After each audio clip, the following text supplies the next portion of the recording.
दोस्तों, हमने कक्षा 6 में हमारा जो 5वां चैप्टर था जय विज्ञान की, इस चैप्टर के जो अभ्यास के जो प्रश्न थे उन सभी प्रश्नों के बारे में चर्चा हमने अगले तास में यानी कि अगले वीडियो लेक्चर में आपके सामने कर दी थी। और आज के जो ये वीडियो लेक्चर है उसमें अभ्यास के बाद हमारा जो ये स्वाध्याय यहाँ पर दिया गया है। तो स्वाध्याय में इसी इकाई के आधार पर जो प्रश्न यहाँ पर दिए गए उसमें प्रश्न नंबर 1 है, निम्नलिखित प्रश्नों के उत्तर लिखिए, जिसमें कुल 6 प्रश्न दिए गए जो मैंने यहाँ पर आपको बोर्ड पर ये लिख दिया है, आप देख सकते हैं। तो उसी प्रश्न के उत्तर हम किस प्रकार दे सकते हैं उसके बारे में हम यहाँ चर्चा करेंगे। तो दोस्तों, आपके पास भी किताब है, यह किताब आपके पास रखकर उस प्रश्न को देखकर उसे अच्छी तरह समझने का प्रयास आपको करना है। तो प्रश्न नंबर 1 यहाँ पर दिया गया है, कंप्यूटर और इंटरनेट से हमें क्या लाभ हुए।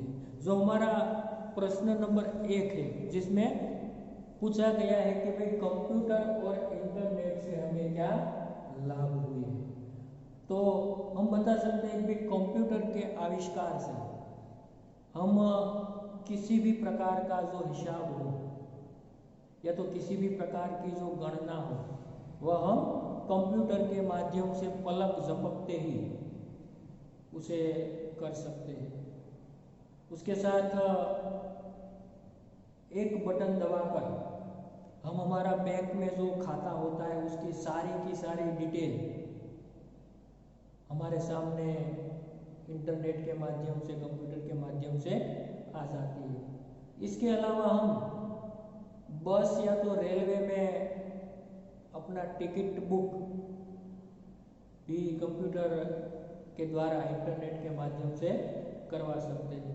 साथ ही घर बैठे हम मुद्रण कार्य भी इसके जरिए किया जा सकता है। सेना, शिक्षा आदि तमाम क्षेत्रों में आज कंप्यूटर का उपयोग दोस्तों वरदान रूप साबित हो रहा है।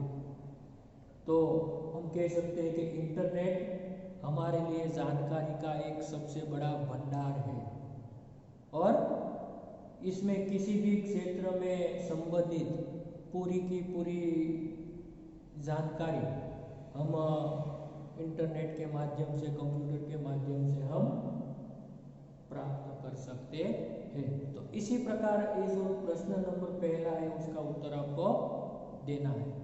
उसके बाद प्रश्न नंबर 2 यहाँ पर दिया गया है, समय और शक्ति की बचत कैसे होती है। कि भाई हमारे जीवन में सबसे महत्वपूर्ण जो कोई बात है तो हमारे लिए समय है और शक्ति है। तो समय और शक्ति की बचत हम कैसे कर सकते हैं, तो कैसे होती, तो हम कह सकते हैं कि कंप्यूटर और वैज्ञानिक उपकरण के प्रयोग से हम समय और शक्ति की बचत कर सकते हैं। इसके लिए आज हमें कंप्यूटर और वैज्ञानिक जो आज के जो आधुनिक जो उपकरण हमें मिले उसके उपयोग से, उसके प्रयोग से हम हमारे समय और शक्ति की बचत कर सकते हैं। तो इसी प्रकार ये दूसरे प्रश्न का जवाब आपको देना है। उसके बाद प्रश्न नंबर जो 3 है जिसमें यहाँ पर पूछा गया है कि किन उपकरणों के माध्यम से संदेशा व्यवहार हो सकता है। कि भाई किन साधनों, किन उपकरणों के माध्यम से संदेशा व्यवहार हो सकता है। तो हम कह सकते हैं संदेशा व्यवहार के साधन कौन कौन से होते हैं, ऐसा भी पूछा जा सकता है। तो हम बताएंगे कि भाई टेलीफोन, मोबाइल, फैक्स, जैसे उपकरणों के माध्यम से संदेशा व्यवहार के उपयोग, या तो संदेशा व्यवहार हो सकता है। ये प्रश्न नंबर 3 का उत्तर रहेगा। उसके बाद प्रश्न नंबर जो चौथा है, हम धरती पर सुख सुविधाएं कैसे निर्माण करेंगे, कि भाई ये धरती पर हम सुख सुविधाएं हम कैसे निर्माण करेंगे। तो हम बता सकते हैं कि भाई हम विज्ञान के नए नए उपकरणों की सही उपयोग करके, ये जो विज्ञान ने हमें नए नए उपकरण जो दिए गए उनके हम सही उपयोग करके धरती पर सुख सुविधाओं का निर्माण हम करेंगे या तो कर पाएंगे। इतना सरल ये प्रश्न का उत्तर हम दे सकते हैं। उसके बाद प्रश्न नंबर 5वां है, क्या करने से हम दुनिया में यश पा सकते हैं। यश यानी कि कीर्ति, कि भाई क्या करने से हम दुनिया पर यश या तो कीर्ति पा सकते हैं। तो हम कह सकते हैं हम पिछड़ेपन को छोड़कर समय के साथ आगे बढ़े तो दुनिया में यश पा सकते हैं। यानी कि हम पिछड़ेपन, हमारी जो संकुचित विचारधारा है, हमारे जो पिछड़ेपन है, उसे छोड़कर हम आगे बढ़े या तो समय के साथ हम चले तो हम ये दुनिया पर, ये पृथ्वी पर या तो ये धरती पर यश पा सकते हैं। ये था प्रश्न नंबर 5 का उत्तर।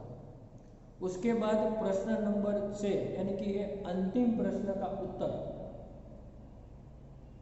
हमें किस प्रकार देना है। तो इसके पहले हम ये प्रश्न देख लेते हैं कि तुम्हें विज्ञान का कौन सा आविष्कार सबसे अच्छा लगता है, क्यों। कि भाई तुम्हें विज्ञान का कौन सा आविष्कार सबसे अच्छा लगता है और क्यों। कि भाई आप लोगों को ये विज्ञान के जो नए नए आविष्कार प्राप्त हुए उसमें से विज्ञान के ऐसे कौन से आविष्कार हैं जो आपको अच्छा लगता है, और अच्छा लगता है तो क्यों अच्छा लगता है।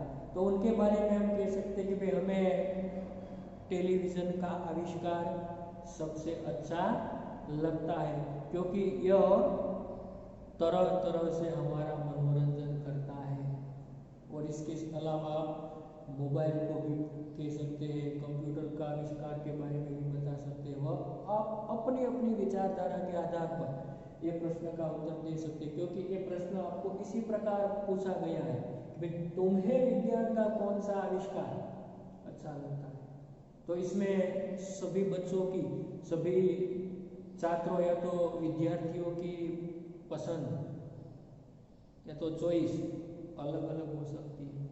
किसी को मोबाइल का आविष्कार अच्छा लगता हो, किसी को कंप्यूटर का आविष्कार अच्छा लगता हो, किसी को टेलीविज़न का आविष्कार अच्छा लगता हो, इसके सिवा किसी को अन्य कोई आविष्कार हो वह अच्छा लगता हो। तो आपके हिसाब से आप अपनी मौलिकता के स्तर पर इस प्रश्न का उत्तर दोस्तों आप दे सकते हैं। तो इसी प्रकार ये जो स्वाध्याय के प्रश्न नंबर 1 के जो प्रमुख 6 सवाल यहाँ पर दिए गए थे उनके उत्तर हम इसी तरह सरलता के साथ इसी काव्य के आधार पर जो हमने आगे जिसकी पढ़ाई कर ली है और उन्हीं के आधार पर इस प्रकार प्रश्नों के सभी उत्तर हम दे सकते हैं। उसके बाद हमारे स्वाध्याय में प्रश्न नंबर 2 है, निम्नलिखित काव्य पंक्तियों का भावार्थ स्पष्ट कीजिए। तो ये जो काव्य पंक्तियां हैं, जिसमें यहाँ पर जो काव्य में एक पंक्तियां पढ़ चुके हैं, उसमें पहले कंप्यूटर की क्रांति आ गई, इंटरनेट की परछाई, अधर अधर पर खुशहाली की गंगा यमुना लहराई, बच्चे नई सदी के बोले धुने अपनी शान की, जय विज्ञान की, जय जवान की, जय किसान। और उसके बाद जो दूसरी पंक्ति, चले समय के साथ तभी तो दुनिया में यश पाएंगे, इस वसुधा पर स्वर्ण सवेरा निज प्रयास से लाएंगे, फिर करनी शुरुआत सभी को मानवता के गान की, जय जवान की, जय किसान की, जय हो जय विज्ञान की। तो ये जो दो पंक्तियां हैं, इसका सरल स्पष्टीकरण यानी कि सरल भावार्थ, हम काव्य का जो भावार्थ पढ़े थे उसी समय दोस्तों पढ़ चुके हैं, जो आप सरलता से आप उसका अर्थ आप अपने तरीके से कर सकते हैं, जो आप अगले वीडियो में पढ़ चुके हैं। इसलिए यहाँ पर ये भावार्थ जो काव्य पंक्ति है उसे मैं यहाँ पर दोहराना नहीं चाहता। आपको ये अगले वीडियो लेक्चर में आपको ये पूरे का पूरा काव्य का जो भावार्थ है मैंने आपको अच्छी तरह से समझा दिया है। उसके बाद प्रश्न नंबर स्वाध्याय का 3 है, निम्नलिखित शब्दों का वाक्य में प्रयोग कीजिए।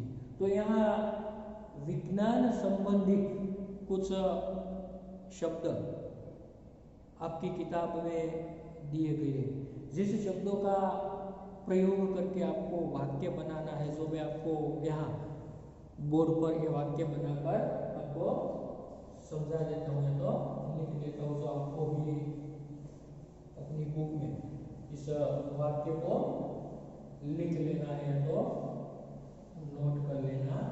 तो आप साथ साथ ये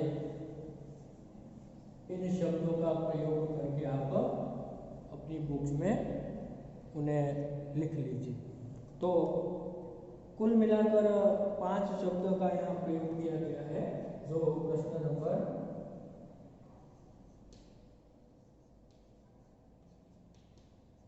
3 है। उपकरण, मोबाइल शब्दों का वाक्य में प्रयोग कीजिए। जो सूचना है शब्दों का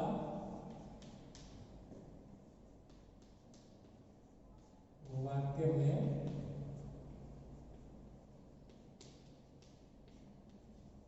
प्रयोग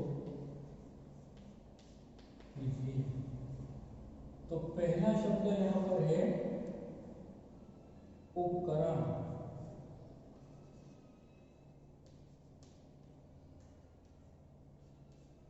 कौन सा शब्द है पहला? उपकरण से। तो उसका वाक्य हम किस प्रकार बनाएंगे कि भाई आजकल बिजली के उपकरण महंगे हो गए। आजकल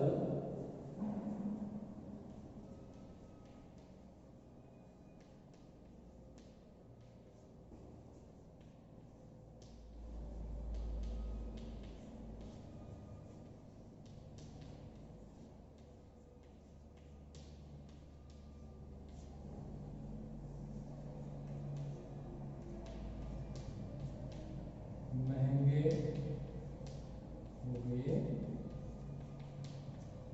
कौन सा वाक्य बना? आजकल बिजली के उपकरण महंगे हो गए। फिर दूसरा है मोबाइल।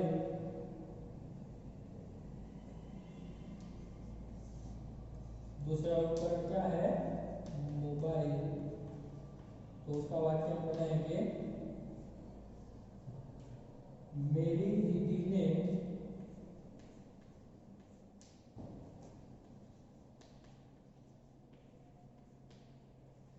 नया मोबाइल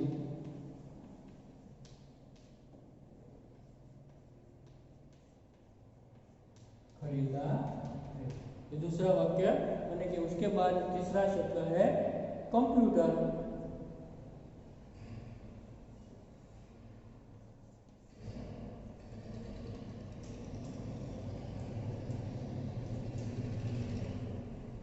मैं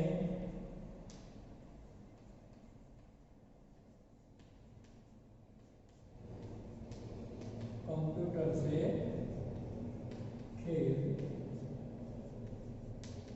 खेलता हूं। मैं कंप्यूटर से खेल खेलता। उसके बाद क्रांति।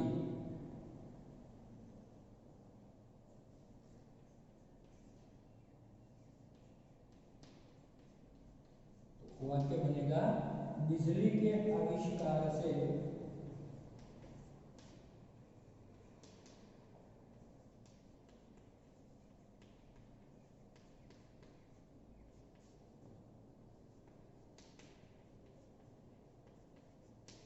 हमारे जीवन में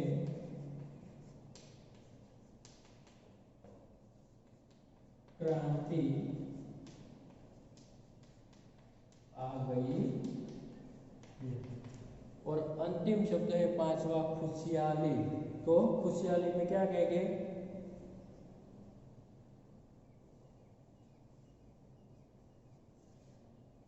खुशहाली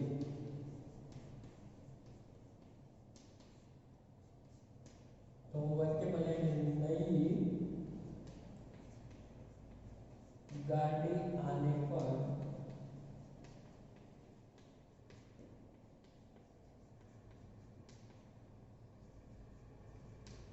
हमारे घर में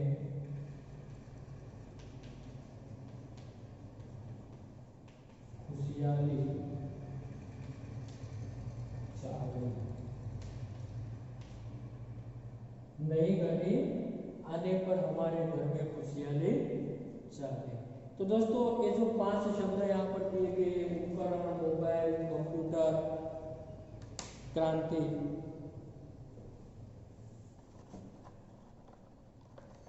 और खुशहाली, यानी कि ये जो 5 शब्द है वह आधुनिक विज्ञान के उपकरण, आविष्कार के उपकरण है, जिसमें कुल मिलाकर ये 5 वाक्य हमने बनाए।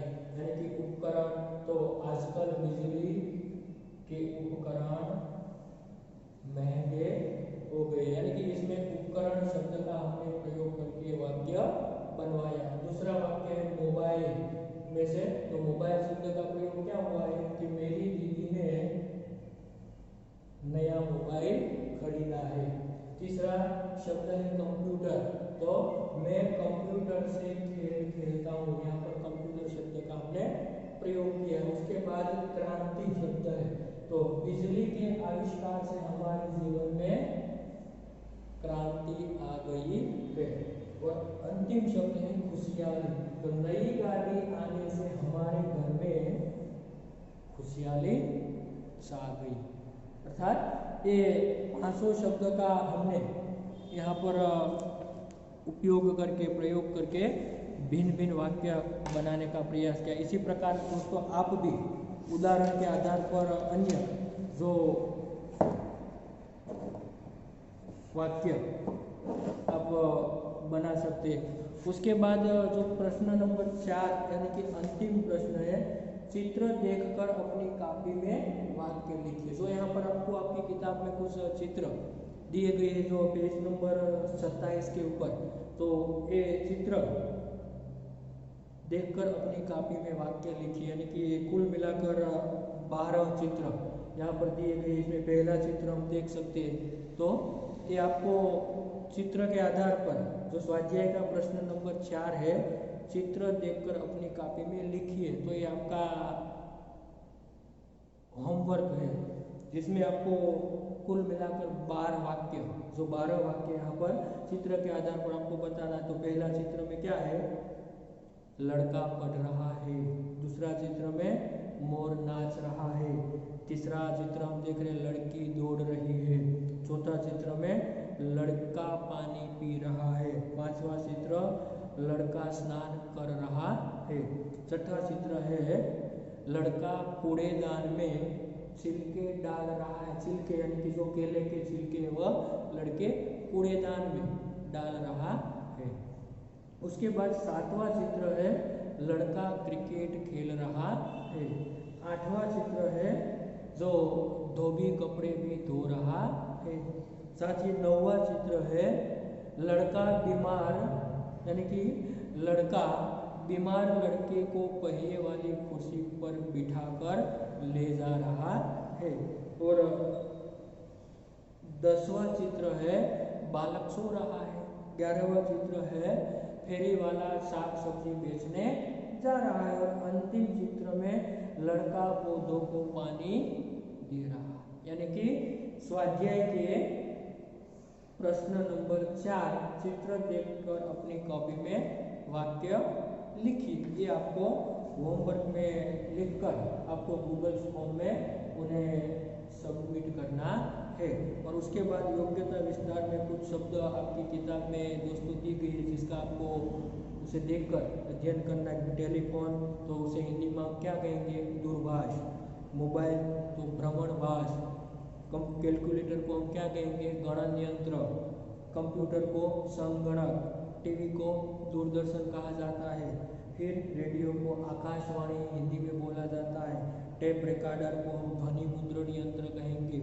उसके बाद फैक्स तो चित्र संदेश हिंदी में कहा जाता है, जिसे इंग्लिश में हम फैक्स कहते हैं। और अंतिम शब्द इंटरनेट। इंटरनेट को अंतर्जाल शब्द द्वारा हिंदी में उसे कहा जाता है। जो इंग्लिश शब्द का हम ज़्यादातर प्रयोग करते हैं, उसका हमें हिंदी शब्द भी मालूम होना चाहिए। जो आपकी किताब में यहाँ पर दिए गए, उसको भी आप अच्छी तरह से देखकर उसका अध्ययन करके एक बार आपको लिखना है। तो यहाँ पर दोस्तों ये हमारा 5वां जो चैप्टर था, इसका पूरा का पूरा अध्ययन यहाँ पर हम पूर्ण करते हैं।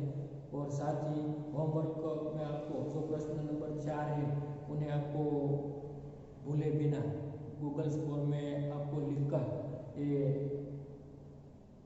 भेजना जरूरी है। यानी कि आपको ये होमवर्क में ये वाक्य लिखने का प्रयास करना है। तो यहाँ ये हमारा ये वीडियो लेक्चर पूर्ण करते हुए अगले वीडियो लेक्चर में हम हमारा नया चैप्टर यानी कि चैप्टर नंबर 6 के अध्ययन के लिए आगे बढ़ेंगे। Thank you.